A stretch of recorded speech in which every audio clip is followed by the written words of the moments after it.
दूसरी जगह इरशाद फरमाया कि जो शख्स अपने वालिदैन के साथ हुस्न सलूक करेगा उसकी औलाद उसके साथ हुस्न सलूक करेगी। हजरत आयशा फरमाती है कि एक मरतबा हुजूर सल्लल्लाहु अलैहि वसल्लम के सुनने के सवाल हुआ, उसके साथ एक बूढ़ा आदमी भी था।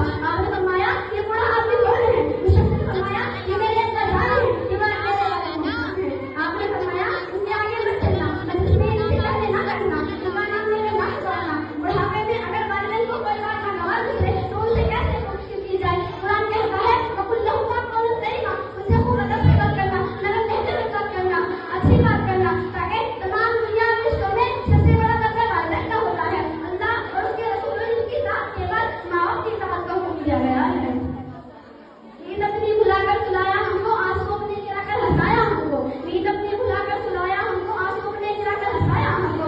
दर्द कभी ना देना हम हंसियों को, दर्द कभी ना देना हम हंसियों को। अल्लाह ताला ने नौबत बनाया दिल को, बनाया दिल को।